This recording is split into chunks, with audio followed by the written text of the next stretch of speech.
بسم اللہ الرحمن الرحیم۔ السلام علیکم۔ نمرود نے اللہ تعالیٰ کی خلیل حضرت ابراہیم علیہ السلام کو آگ میں ڈالا، مگر نمرود کو اللہ تعالیٰ نے کیسے پالا؟ ایک جہاز سمندر میں جا رہا تھا اور جتنے آدمی جہاز پر تھے سب ڈوب گئے، صرف ایک ماں اور اس کا بچہ یہ دونوں بچ گئے جو ایک تختے پر بہہ رہے تھے۔ اس کے بعد اسرائیل علیہ السلام کو حکم ہوا کہ جاؤ اس بچے کی ماں کی روح بھی قبض کر لو۔ اب بچہ تختے پر اکیلا بہا چلا جا رہا تھا۔ پھر ہواؤں کو حکم ہوا کہ سمندر کے ایک کنارے پر جنگل ہے، اس کو وہاں ڈال دو۔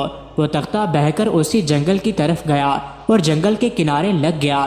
جنگل میں اللہ تعالیٰ نے ایک شیرنی کو حکم دیا اور وہ اس بچے کو اٹھا کر لے گئی اور دودھ پلانے لگے اور دودھ پلا کر اسے خوب بڑا کر دیا۔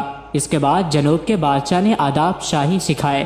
ایک دن اللہ تعالیٰ نے حضرت اسرائیل علیہ السلام سے پوچھا کہ اے اسرائیل، تم کو بھی کبھی کسی کی روح قبض کرنے کی تکلیف ہوئی؟ انہوں نے عرض کیا کہ ہاں اللہ تعالیٰ، ایک ماں اور بچہ جو سمندر میں ایک تختے پر بہے جا رہے تھے اور آپ نے ماں کی روح کو قبض کرنے کا حکم دیا تو میرا کلیجہ منہ کو آ گیا کہ اس بچے کا کیا ہوگا، مگر آپ کے حکم کے سامنے کس کی مجال ہے جو لب ہلا سکے؟ اللہ تعالیٰ نے ارشاد فرمایا کہ وہی بچہ بڑا ہو کر میرا سرکش اور نافرمان ہوا اور خدائی کا دعویٰ کیا اور میرے خلیل کو آگ میں ڈالا۔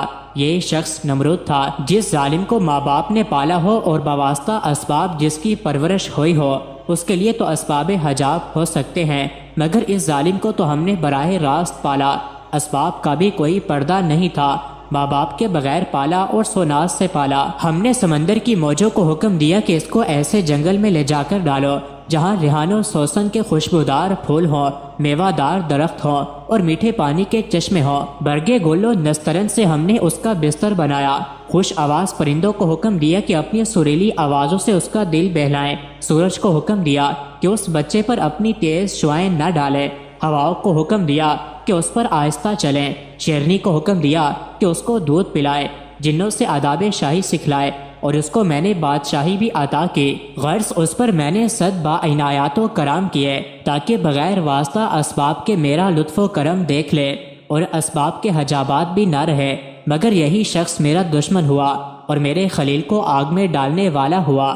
بس اگر کسی شامت عمل سے اللہ تعالیٰ عقل پر عذاب نازل کر دے تو پھر خیر نہیں، سب کچھ جان بوجھ کر آدمی ہلاکت میں پڑ جائے، اللہ تعالیٰ پناہ میں رکھے۔ ابو وائل رضی اللہ عنہ نے بیان کیا ہے کہ حضرت عبداللہ رضی اللہ عنہ نے کہا کہ شیطان اصحاب نبی صلی اللہ علیہ وآلہ وسلم میں سے کسی ایک آدمی کو ملا اور ان سے کشتی کی۔ مسلمان نے اسے بچھاڑ دیا اور اس نے انگوٹھے کو کاٹا تو شیطان نے کہا کہ مجھے چھوڑ دے، میں تجھے ایسی آیت سکھاتا ہوں کہ ہم شیاطین میں سے جب کوئی اس کو سنتا ہے تو پیٹ پھیر کر بھاگ جاتا ہے۔ تو ان صحابی نے اسے چھوڑ دیا، مگر شیطان نے اس آیت کے سکھانے سے انکار کر دیا، تو پھر ان میں کشتی ہوئی۔ مسلمان نے اسے پھر بچھاڑ دیا اور اس کا انگوٹھا دبایا اور کہا کہ وہ آیت بتا دے۔ اس نے انکار کر دیا کہ وہ آیت سکھائے۔ سبارہ ان میں پھر کشتی ہوئی تو شیطان نے کہا کہ وہ آیت سورہ بقرہ میں ہے، یعنی آیت الکرسی۔ حضرت عبداللہ رضی اللہ عنہ سے پوچھا گیا کہ اے ابو عبد الرحمن، یہ کس صحابی کا تذکرہ ہے؟ انہوں نے کہا کہ سوائے حضرت عمر رضی اللہ عنہ کے کون ہو سکتا ہے؟ مزید ایسی ہی ویڈیوز کے لیے چینل کو ضرور سبسکرائب کیجیے۔